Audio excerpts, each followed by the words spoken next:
I've watched how businesses approach their customer experience for years, and I've seen so many businesses, including the big ones, and frankly, especially the big ones, keep getting the same things wrong time and time again.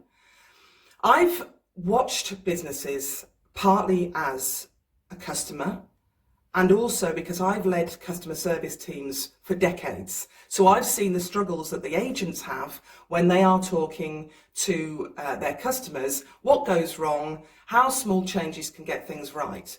I've also deeply researched behaviours, relationships and emotional intelligence. And over those years, I've developed a formula that I know helps businesses really start to understand customer needs and why customers do what they do. I feel so strongly about this model that I wanted to share it. So customer experience, so customer needs can be wrapped up into three basic things, three customer needs. The first one is, do I like and trust you? The second one, do I matter to you? And the third one is, will you make my life better? Now, I'm going to be covering each of these ones in detail and going into much more detail about how you can make things better over coming videos. But what I wanted to do today was very quickly summarize what each of those needs means and how businesses can satisfy those needs and get a much, much better relationship with their customers right from the start. So the first one is, do I like and trust you? That can be broken down into two key areas. One is to talk to customers in a really human way, in a way that the people that they like and trust talks. So you can drop all of the formal speak.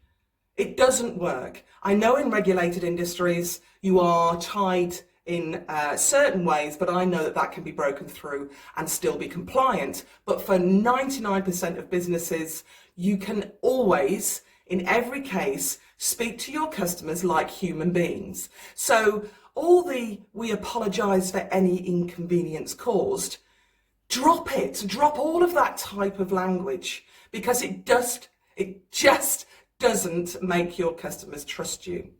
Secondly, on this one, to get your customers to like and trust you, you've got to be authentic and you've got to be real to who you are. So all you businesses out there that just copy what other businesses do and say things like, "we offer quality products at discount prices," or "customers are the core of everything we do." So many businesses use the same language. Be really passionate about who you are. Be authentic. No smoke and mirrors. Your customers will see straight through you. So that's the first one. Do I like and trust you? Second one is, do I matter to you? And so when you need to show how customers actually matter to you, you have to show it in all of your actions and all of your language and communication. So when you communicate with your customers, whether it's in the sales element or whether it's in customer service, whether it's in the response to a letter, an email, web chat, over the phone, you're talking about your customer. So you make the customer the core of what all your communication. So instead of saying we, you're saying, what's important to you? I understand you.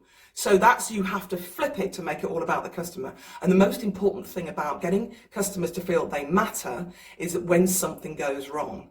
So when something goes wrong, the number one thing you do in every single bad situation is acknowledge the impact that it's had on the customer. Nothing else. Acknowledge. And the second thing under that as well is reassurance. So your customers really need to understand the fact that they made the right decision, the fact that they're doing things right, and the fact that they're safe. So reassure, acknowledge, reassure, and then own it and make it about the customer. Thirdly is, will you make my life better? Now, there are two reasons that people, as human beings, not just customers, all human beings want their lives to be made better. So they need to feel that they gain self-esteem, And they also need to eliminate worry, doubt, or inconvenience. And the key thing that most businesses get wrong when it comes to helping your customers avoid inconvenience is that they make the whole process too long. They make it clunky. They fill it with friction. You think about how much you're inconveniencing your customers through your actions, your communications, not being clear about things, then you are getting that part of the customer needs wrong. You need to make their lives better. Give them something they really want that will make them feel better. Take away the stuff that makes their life harder. So those are the three things for customer needs that you must satisfy. Because if you're not, then you're not giving a great customer experience. And you're going to lose customers and you're not going to attract them in the first place. Do I like and trust you? Do I matter to you? Will you make my life better? Stick to those three things for every single customer touch point. You're absolutely on point with your customer experience. Trust me.